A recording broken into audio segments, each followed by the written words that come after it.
இதான் first question. இந்த first கொஸ்டினை பற்றி டீட்டெயிலாக பார்க்கலாம். இந்த கொஸ்டினை பார்த்தீங்கன்னா 1/2, 1/6, 1/12, 1/20ன்னு கொடுத்துருக்காங்க. இப்போ இதே டேர்ம்ஸில் ஃபஸ்ட்டு இப்போ இந்த கீழே இருக்கிறத மட்டும் எடுத்துப்போம், இந்த சீக்வன்ஸ் மட்டும் எடுத்துப்போம்.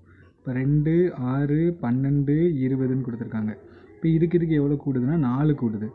இதுக்கு எவ்வளோ கூடுதுன்னா 6 கூடுது. இதுக்கும் எவ்வளோ கூடுதுன்னா 8 கூடுது. இப்போது இந்த இன்க்ரீஸ் ஆகுது பாருங்கள், அந்த டேர்ம்ஸ் கிடையாது. இப்போது இன்க்ரீஸ் ஆகிற டேர்ம்ஸ் இருக்குல்ல, அதாவது 4, 6, 8, இதுங்களுக்குள்ளே வித்தியாசம் பாருங்கள். இதுக்கும் 2 கூடுது, இதுக்கும் 2 கூடுது. அப்போ இதுக்கு அடுத்து வந்து இன்னும் 2 கூடி இருக்கணும். அப்போ இது 10 வந்திருக்கும். அப்போ இந்த 10 இதோடு இன்க்ரீஸ் பண்ணும்போது இங்கே 30 வந்திருக்கும். அப்போ ஆன்சர் என்ன வந்திருக்கும் அப்படின்னு பார்த்தீங்கன்னா 1/30ன்னு வந்துடும். இதுதான் ஆன்சர்.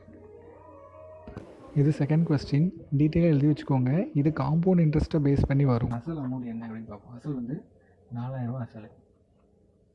4000 அசல். அசல் இது வட்டி வந்து 5% வட்டியாம்.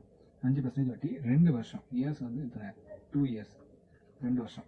2 வருஷத்தில் கிடைக்கக்கூடிய கூட்டு வட்டி என்னன்னு கண்டுபிடிக்கணும். கூட்டு வட்டி கண்டுபிடிக்கணும். சரி, இப்போ எப்படி கண்டுபிடிக்கலாம் அப்படின்னு பார்த்தீங்கன்னா ஃபஸ்ட்டு அசல் எழுதிக்கோங்க. டோட்டலாக கொடுத்துருக்குற அமௌண்ட்டை வந்து 100%ன்னு சொல்லுவோம். இது கூட்டு வட்டி அப்படிங்கிறதுனால 105%. ஓகேவா? 2 வருஷம் முதல்ல. ஸோ அப்போ 105 இன்ட்டு 2 105. 2 வருஷம்னால 2 105 போடணும். Divided by 100 into 100. இதெல்லாம் கட் பண்ணுங்கள். இது 2 இது 2, இது 1 இது 1, எல்லாத்தையும் அடிச்சிங்கன்னா 4410 வரும். இப்போ நமக்கு வந்து வட்டி தான் தேவை. அப்போ அந்த 4000 மைனஸ் 4410 போட்டிங்கன்னா நமக்கு வந்து 410 வரும். அப்போ 410 ரூபா அப்படிங்கிறது ஆன்சர். இது மூணாவது கொஸ்டின். இது வேலை மற்றும் நாட்களை பேஸ் பண்ணி வரும். இதில் என்ன போட்டிருக்கு அப்படின்னு பார்த்தீங்கன்னா, ஏ ஆனவர் ஒரு வேலையை ஏ வந்து 24 நாளில் முடிக்கிறார். அதாவது 24 டேஸில் முடிக்கிறார். 24 டேஸில் ஏ வந்து ஒரு வேலையை முடிக்கிறார்.